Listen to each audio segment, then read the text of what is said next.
ஒரு நாள் 2 நண்பர்கள் பாலைவனத்தில் நடந்து சென்றார்கள். பாதையில் சிறிய சண்டை ஏற்பட்டது. ஒருவன் கோபத்தில் மற்றொருவனை அறைந்தான். அதை கோபப்படாமல் தாங்கிய நண்பன் மணலில் எழுதினான்: இன்று என் நண்பன் என்னை காயப்படுத்தினார். சில நேரம் கழித்து அவர்கள் இருவரும் தண்ணீர் குடிக்கச் சென்றார்கள். அப்போது அறை வாங்கிய நண்பன் திடீரென மணலில் சிக்கிக் கொண்டான். அவனை மற்றொருவன் கஷ்டப்பட்டு காப்பாற்றினான். மேலே வந்ததும் அவன் ஒரு கல்லின் மீது எழுதியான்: இன்று என் நண்பன் என் உயிரை காப்பாற்றினார். அதை பார்த்து காப்பாற்றியவன் ஆச்சரியமாக கேட்டான்: அறைந்ததை மணலில் எழுதினாய், காப்பாற்றியதை கல்லில் எழுதியாய், ஏன்?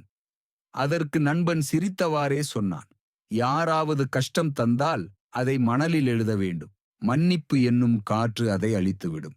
ஆனால் யாராவது நன்மை செய்தால் அதை கல்லில் எழுத வேண்டும். அது ஒருபோதும் அழியாமல் இருக்க. மறப்போம், மன்னிப்போம், நன்றி செலுத்துவோம்.